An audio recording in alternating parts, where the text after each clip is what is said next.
long, you would not have had a Quad in the non-aligned era. You would have a Quad in a multi-alignment era. That's very helpful. Multipolarity means to you, and what multi-alignment means, and how it's different from non-alignment. Just to complete it, I also use the word multi-vector so that you can go in different directions at the same time. So there's a multi-family out there. But look, if you stop and think about it, it's actually common sense. I was in the UN for the UNGA last week, and if you use the UN as a metric, there were 51 countries who started the UN, not all independent like us. There are 193.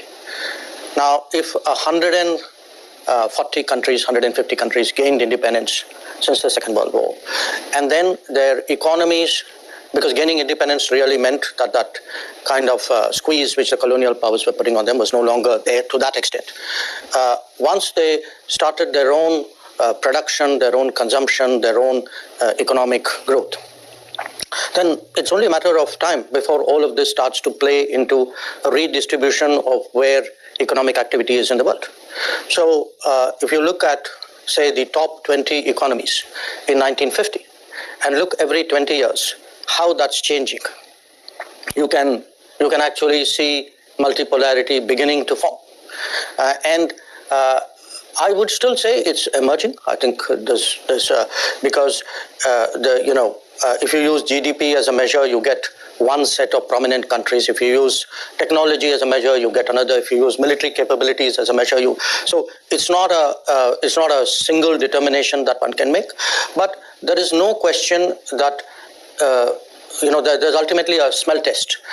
In the 1980s, when I first came here to Washington, so many more decisions would be made by the United States and Soviet Union, and often the two together.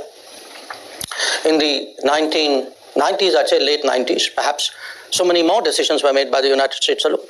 Today, if you were to look at any big global issue, it's important to have to carry other countries along, and that to me is an indication of how the world has changed, how much more multipolar it's become. It's not just become more multipolar; it's also become more regional. And that's a subset of that multipolarity. That you would have problems where you would often leave it to the countries of the region because the ability of the major powers to get involved in everything is less. The ability of the regional powers to contest the getting involved in everything is more. So you can have crises which essentially end up as something, where not everybody gets involved, not the big powers necessarily get involved. So now look at it from the perspective of a country like India. If we have more decision-making centers, more players of influence, more combinations in a way, then obviously you want to work with as many of them as possible. So you try to optimize your positioning and your relationships, which is why multi-alignment or multi-vector. And again, it depends on the issue. I mean, there would be a set of issues where, let's say, the US is a very natural partner. There may be issues where the US may not, and some other set of countries may be. So how do you, and as you get bigger, interestingly, your agenda increases, so the need for partners also grow. So to me, that rebalancing accelerated by globalization, leading to multipolarity, leads a country like India to look at multi-vector and multi-aligned policies, and that's essentially what we're trying to do. And how is that different from the non-alignment of the 1970s, for example? It's different for 2-3 reasons. One, we were obviously our interests were more defensive then. Our capabilities were less. Our contributions were less. I mean, let me give you a kind of example. You have these Houthi attacks in the Red Sea. Okay, we are affected. All of Asia is affected because it's the main shipping line. Now, maybe 40 years ago, we'd have said something about it.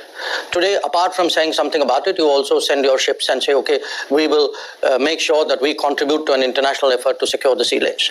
So it's the difference between the earlier era was it was more defensive, it was less capability driven.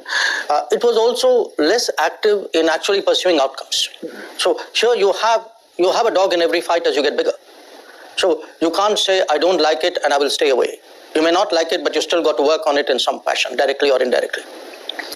And I think the willingness to take risks also increased because once you want an outcome, you can't be passive.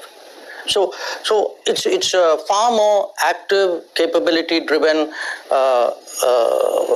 and I would say more willing to make choices, because one of the characteristics of the non-aligned period was also there was a certain reticence about saying, okay, on this issue I need to work with you, and therefore I'm willing to do that.